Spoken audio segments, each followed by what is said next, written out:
2 petites secondes.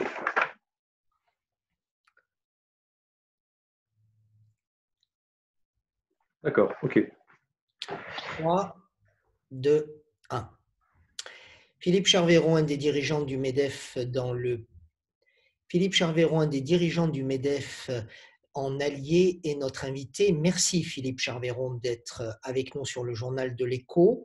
Quelle est votre position? Quelle est la position défendue aujourd'hui par le MEDEF vis-à-vis de toutes les restrictions économiques que nous vivons et qui sont imposées au commerce et aux entreprises? Alors d'abord, bonjour Marc-Alexis et bonjour à tous vos auditeurs. Alors le MEDEF Allier, dont je suis le délégué général, participe évidemment à tous les efforts faits pour que l'économie française survive à la pandémie sanitaire que nous traversons. Alors, en premier lieu, il faut bien préciser que le MEDEF ne se ferme pas les yeux sur la gravité de la situation sanitaire. Et en même temps, le MEDEF est très préoccupé par l'état dramatique d'une partie de l'économie française et en particulier de la situation des commerces. Vous dites dramatique, ça veut dire que c'est déjà presque le point du non-retour qui est atteint? Alors, on n'a pas, le MEDEF ne dispose pas de boule de cristal, n'est-ce pas, pour percer les ténèbres de l'avenir.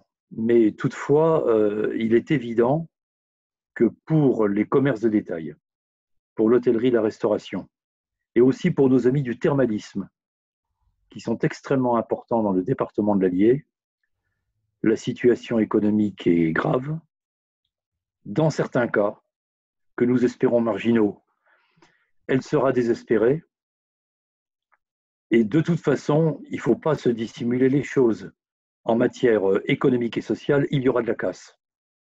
Vous dire combien et quand, j'en suis incapable, Marc-Alexis, mais il y aura de la casse, c'est inévitable. La situation des commerces, encore une fois, j'insiste bien, est terrible. Et si on prend le secteur du thermalisme que j'évoquais tout à l'heure, la diminution des chiffres d'affaires est de 60 à 70% par rapport à une année normale. Est-il besoin de préciser à quelqu'un comme vous, qui êtes aussi dans les affaires et dans le monde de l'entreprise, à quel point une telle situation de dégradation de l'activité peut avoir des conséquences sur l'emploi et même sur la pérennité de certaines activités? Alors, vous parlez des conséquences sur l'emploi, vous parlez des conséquences économiques directes, indirectes. Il y a aussi une autre forme de conséquences que Geoffroy Roux de Bézieux, le président national du MEDEF France, a dénoncé, ou du moins sur laquelle il a alerté il y a quelques jours, c'est les conséquences psychologiques sur l'organisation du travail. Aujourd'hui, on a aussi des personnes qui ont peur d'aller travailler. Oui, eh bien oui, oui.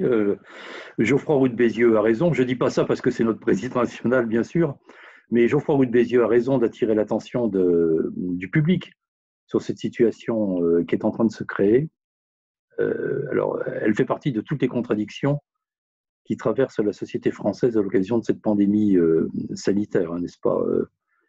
Vous écoutez comme moi la radio et la télévision. Il y avait ce matin un chef du service d'urologie de Cochin, je crois, qui disait à 6h30 ou à 7h ce matin qu'il fallait prendre le risque de laisser mourir 20 000 ou 30 000 personnes en France pour que l'économie française puisse continuer à fonctionner. Alors, je pense que c'est un discours qu'on peut entendre. On peut d'autant plus l'entendre qu'il a été prononcé sur une grande chaîne d'information télévisuelle, mais il est inacceptable pour une grande majorité de nos concitoyens, ce discours. Eh bien, c'est la même chose dans les entreprises. Il y a des gens qui ont peur d'aller travailler, il y en a d'autres qui veulent aller travailler. Il y a des situations où le télétravail ne peut pas être étendu à l'ensemble du personnel, c'est une évidence, et nous sommes obligés de gérer ces contradictions en permanence. Les entreprises le font, je crois, avec plutôt du courage, hein, je voudrais le dire. Je trouve que les chefs d'entreprise et les dirigeants d'entreprise font preuve de beaucoup de résilience dans cette circonstance, mais c'est clair que nous gérons des contradictions. Plus exactement, Marc-Alexis, nous gérons en permanence des injonctions contradictoires. Et ça va durer. Ça va durer tant que la pandémie sanitaire n'aura pas, je ne parle pas d'atteindre son étiage, mais tant qu'elle n'aura pas disparu ou tant qu'elle n'aura pas été considérablement éradiquée, nous allons gérer des injonctions contradictoires. Alors ça fait partie du métier de chef d'entreprise de gérer des contradictions, de rendre des arbitrages, mais celui-ci, je dois bien le dire, est particulièrement difficile. On a un autre, en ligne de mire, il y a aussi une autre situation qui apparaît, c'est celle des critiques systématiques vis-à-vis des entreprises et des chefs d'entreprise qui continuent tant bien que mal leur activité et à faire ce qu'ils peuvent pour sauver les situations. Comment le MEDEF réagit-il? Comment vous, dirigeant du MEDEF dans l'Allier, vous réagissez à ce type de critiques qui existent? Alors, Marc-Alexis, on réagit d'une façon extrêmement distanciée, pour vous dire la vérité.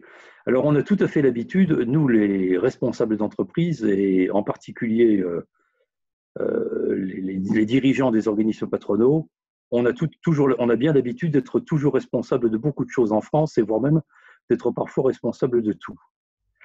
Donc, je ne crois pas que ça nous atteigne, ce genre de critiques. Les entreprises ont fait, me semble-t-il, le maximum, je dis bien le maximum, hein, avec les moyens qui étaient les leurs, pour gérer la pandémie sanitaire en maintenant des règles de sécurité, que d'ailleurs la loi nous impose, mais en maintenant des règles de sécurité maximales. Alors, je vais être un petit peu ironique, pardonnez-moi, mais on voit des gens qui travaillent dans des règles de sécurité sanitaire maximales dans leur entreprise, et puis que jusqu'au deuxième confinement, qu'on retrouvait à 18h à une terrasse de bistrot à 30 cm de leurs voisins d'à côté. Enfin, ce genre de circonstances, tout le monde la connaît. Et donc, il n'y a pas que l'entreprise qui est responsable de la sécurité, il y a aussi les citoyens qui sont responsables de leur propre sécurité. Donc, nous pensons que nous avons fait le maximum. On pense qu'on a mis à la disposition des salariés tous les moyens d'être en sécurité au travail par rapport à la pandémie, sauf de rares exceptions, bien sûr.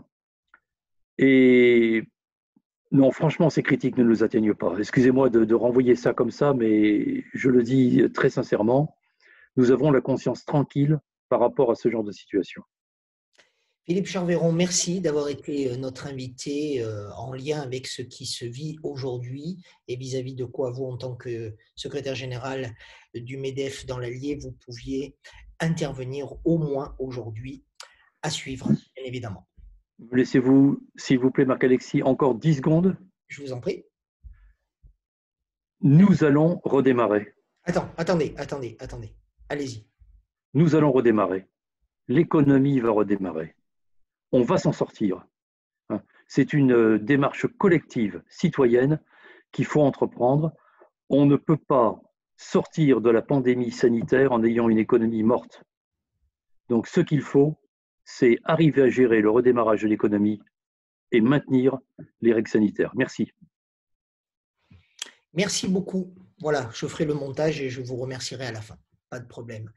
Merci beaucoup, Philippe. C'est des propos forts et responsables. Merci beaucoup. J'espère que j'ai été à la hauteur, Marc-Alexis. Je vous remercie de m'avoir donné la parole.